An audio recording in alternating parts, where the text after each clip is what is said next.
'cause the streets don't love nobody the way that you do. I don't listen to a lot of rappers. I feel like that, you know, a lot of rappers need to, you know, set their own mark, where they need to be in life, and, you know, grow in their self and who they are, instead of just feeding off the next person that's not going anywhere.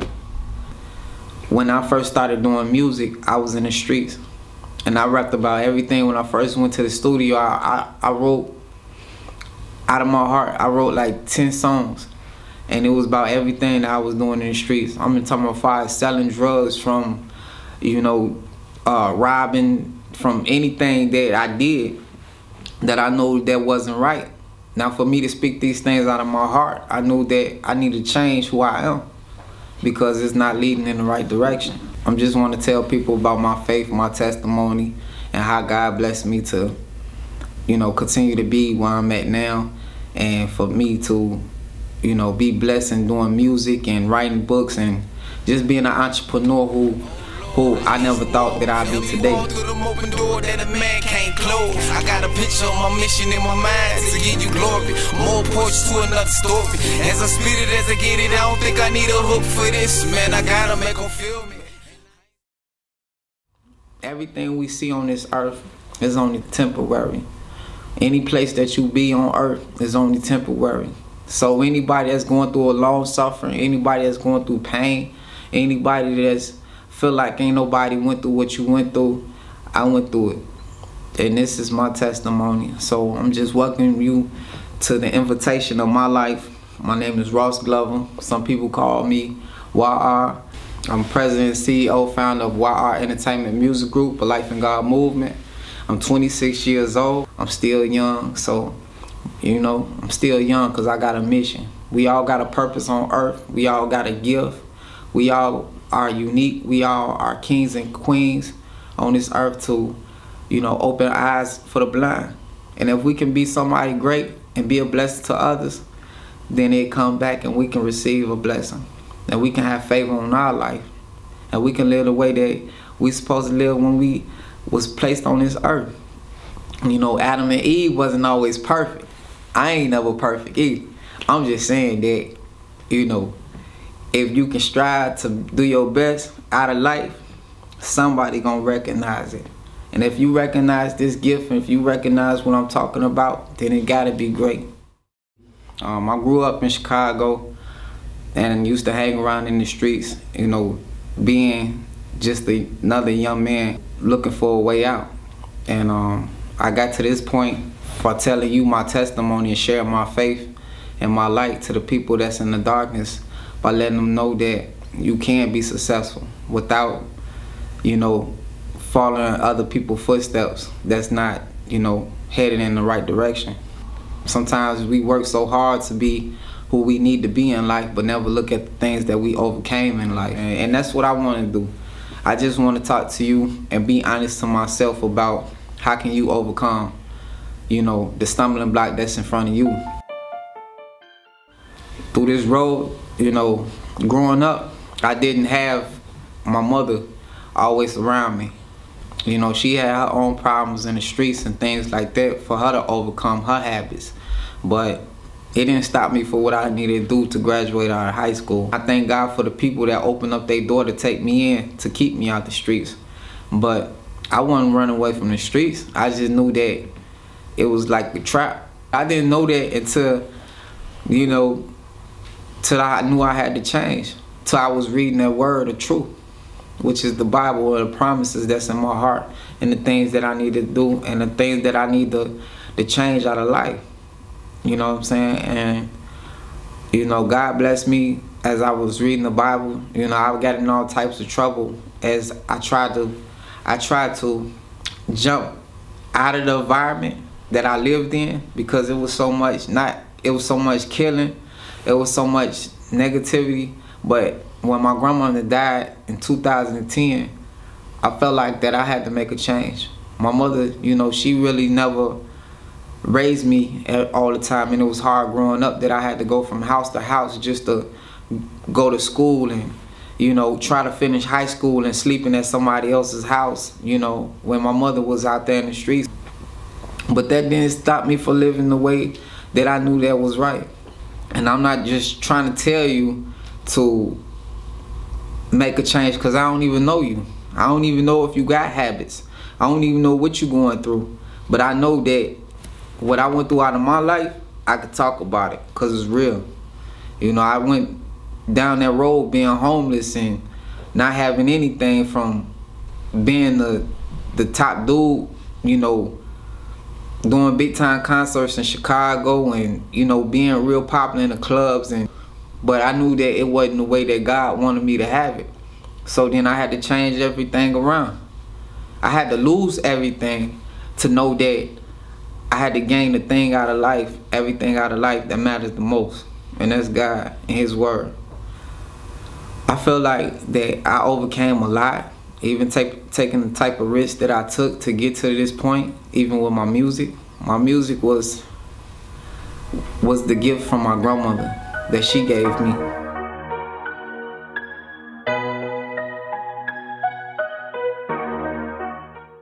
You know, my grandmother, she helped me out a lot. She was the type of person who never judged me. There been times that, you know, I go outside and kick it with my guys and going to different clubs and everything like that, and sneaking in the crib, you know, washing my hands, and she'll just call me. I'm really happy and blessed and grateful and thankful for my grandma praying for me when she was going through pain. You know, sometimes when she was on dialysis and you know, had diabetes and everything like that, you know, for me leaving out of jail, I used to come home, and my grandmother, you know, you still asked me to read her the Bible. And I used to ask her what this mean or anything like that. She always kept me reading. You know, that would just let me know that she knew what she was doing to get me to this point. I felt that my grandma, she was a great woman. You know, she helped a lot of people in different states. And before she died, I felt like that, you know, she passed down a gift that was given, you know, through the grace of God. And I'm really grateful. I'm really thankful to have what I have in me to be a blessing to others.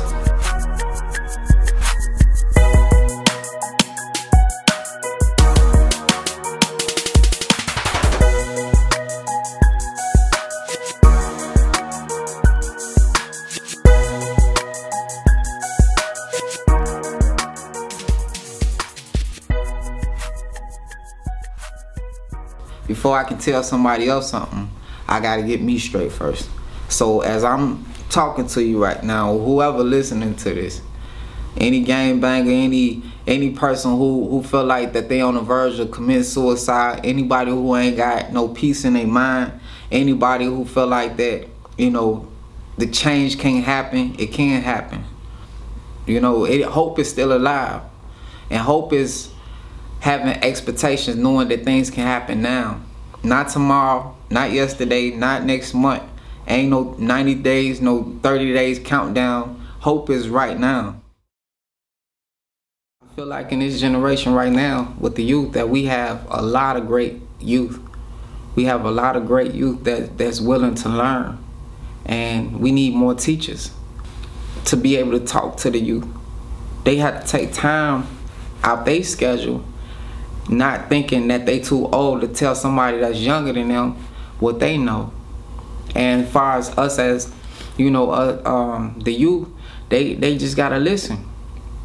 The youth know what they need to hear. They know what they need to hear to get on track. They feel like it ain't no love out there for them right now. They feel like that it's people out there doing so much and they learning on their own. They feeling like the streets raising them. The schools ain't teaching them nothing. They feeling like they gotta learn every step of the way, but they don't have to. But if we as people, as far as the adults, need to step out their comfort zone and out their box to let them know that we are the ones that can guide you to where you need to be out of life. And we can help you be who you need to be. And we can teach you who you need to be. But You can't teach no young man or nobody, no young woman nothing if you don't know nothing. That's why I feel in my heart that we need more teachers. We need more leaders.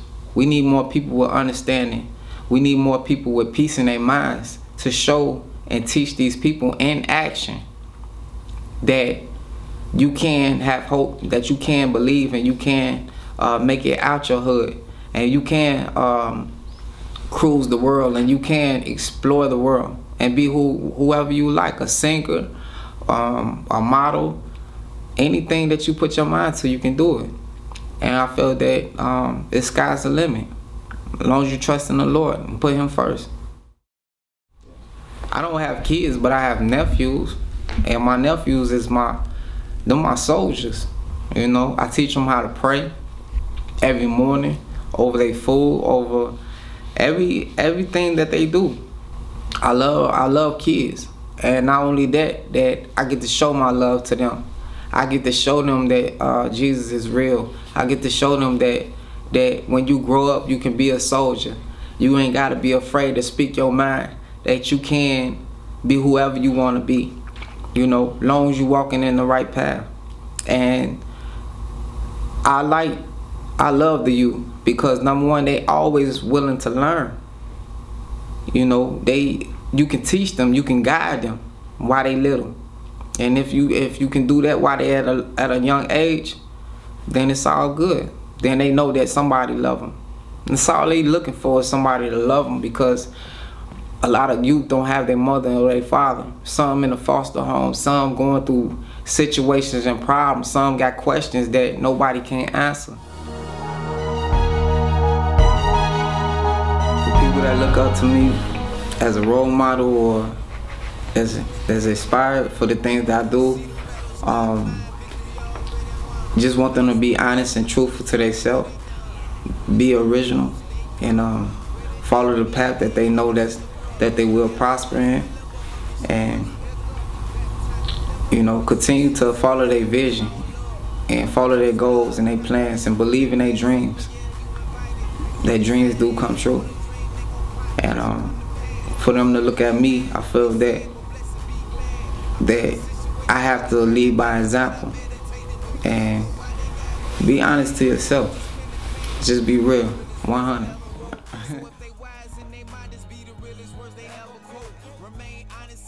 You make it what you make it, because the environment can be so crowded, it can be negative, but at the same time you can't let the environment change you. You can't let the atmosphere of life change who you are as a person.